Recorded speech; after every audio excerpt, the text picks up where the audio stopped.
What's up, everyone? Dylan here, and today we're going to talk about stacking sats and some ways to do that.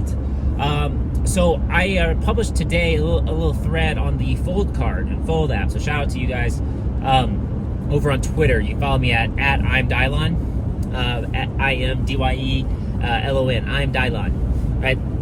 I am Dylon. So, anyways, I've been using the Fold card. The essence of this tweet was, and I want to just explain it a little more. The essence of this tweet is I've been using Fold for a little bit over a year now, and I have their Spend Plus card. And the reason why I got their Spend Plus card, I was curious what the top tier card was for the returns and everything like that. So Spend Plus, it's $100 if you pay annually, and it's $120 if you pay monthly, US dollars. And this isn't a bash of the Fold card. Right? This is just because I love that they're building in the space, and I love that they're encouraging people to focus on Bitcoin, on stacking sats. I think there's a lot of value in that, and I think the value of that and companies building might offset some of the data and things that I shared in my tweaks from my personal experience. And for different individuals, the numbers might add up differently, right? And the results might be different for you than me.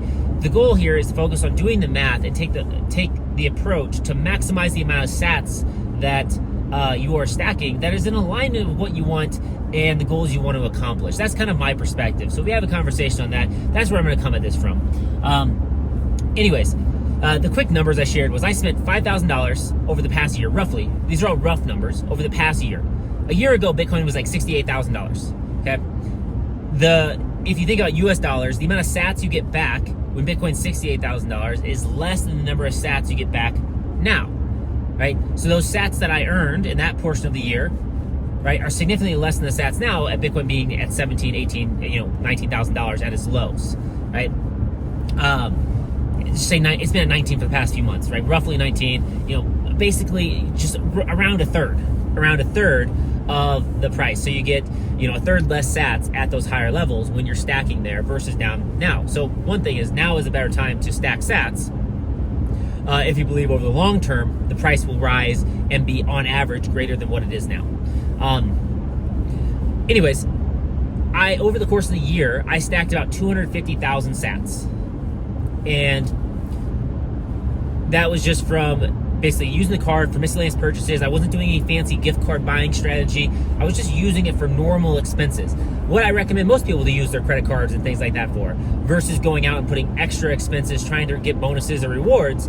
No, just buy the things that you normally will buy and the things within your budget. And of course, none of this is financial advice, just like general advice, and pay off your credit cards, right? And I recommend you do that with all your money, right? Have your budget as best as possible, and buy the things within your budget. So that was what I was doing with the card. Anyways, the 250,000 sats is roughly worth $45, $50 right now. If we were to take that amount, and of course I've stacked sats at a lower level, right? The $20,000 Bitcoin level, so I've got more sats. So hypothetically, if we just increase the Bitcoin price to $60,000, that 250,000 sats that I've earned, right? And being worth $50 would be worth $150. So here's the problem. In theory, that sounds right. That's a 1% reward rate on my purchases, roughly. $50, $5,000, 1%. The problem is I paid $120 for the Spend Plus card.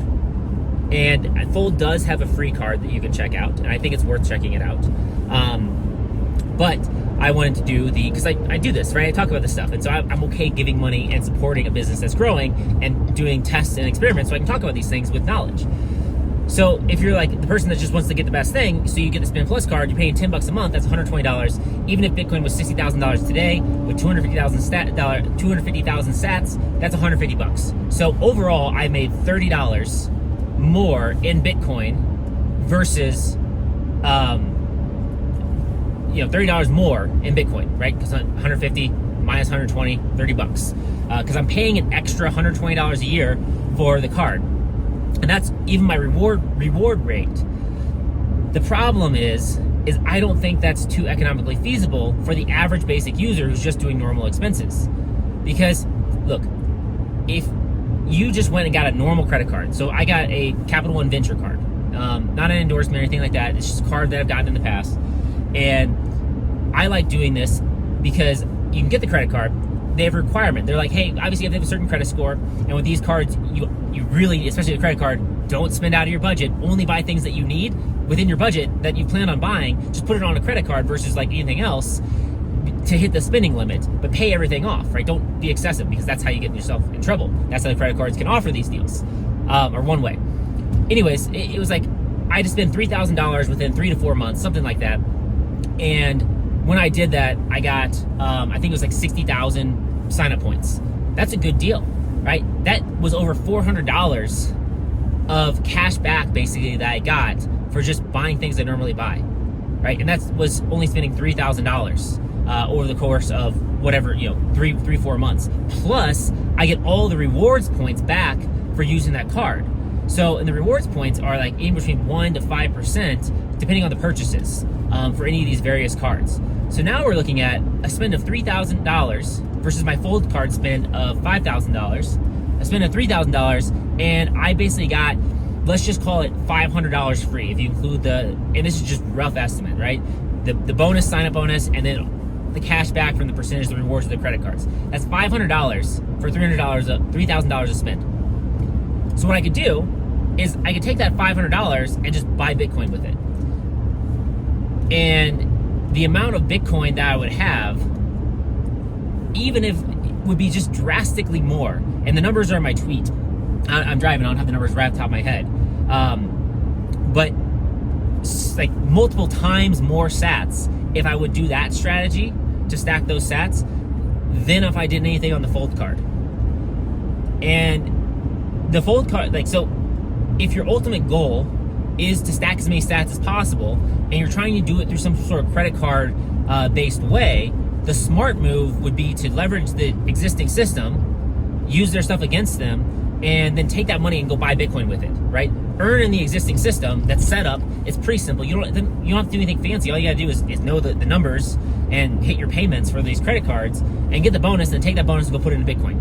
That'd be a very viable strategy for the majority of basic users. You don't have to be a power user. You don't have to create any sort of fancy super spreadsheet. All you gotta do is take all your cashback rewards, take note of them, and use that money, because it's basically money you saved, right?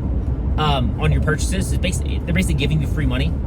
Because if you budgeted $3,000 for normal expenses and you get $500 back, you already budgeted $3,000. So now you have an extra $500 sitting around. So you can take that and put it into Bitcoin. That's a really good way to do that, to stack sats. And I just don't see where the Fold card keeps up if you're doing that strategy. Now, to conclude here, it's not a knock against the Fold card, not a knock against their team. I think it's great that they're doing this. I think it's cool what they've built. It works. You can get sats back. It's fairly simple. I just don't think you're getting the return. I think you end up paying more US dollars out than you're getting Bitcoin back. Now, the benefit is you're getting Bitcoin, and over the long term, I think we all believe that Bitcoin, and think that Bitcoin is going to go to new heights to make that more than worth it. But you're relying on the price appreciation of the Bitcoin to increase significantly from now in order to really realize those gains. And if you would just do the credit card strategy, you would have more Bitcoin and you'd still get the benefit of the price appreciation. The alternative, the reason why someone would want to use the Fold card is, one, if you're looking to start going full crypto and you only want to support companies that are all in for crypto.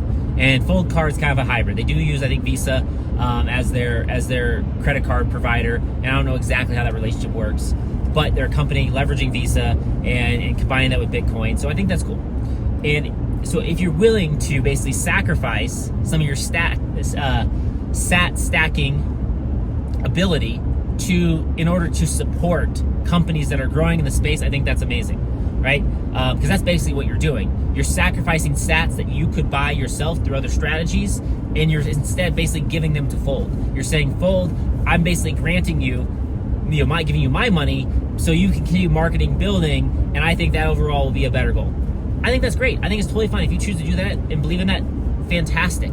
Just know the numbers, the math numbers don't line up. But you have a moral or ethical or ideological position that changes the equation in that favor. And that's fine, right? As long as you're clear on that. Or the other case for the fold card is if you are a power user and you like to buy the gift cards and you have a strategy for doing that where you can maximize your gains there. And I'm not, and I haven't talked to people that are, but I'm sure some of you are out there. So if you are, I'd love to talk with you. I'd love to hear your strategy. I think it can be incredibly valuable for people to understand how to leverage this tool to get a greater return than normally would get. And then the other way is if you spend a lot of money. In my Twitter post, I basically said, look, like at $5,000, a 1% return rate, 1% reward rate, got me $50 in worth of sats in Bitcoin.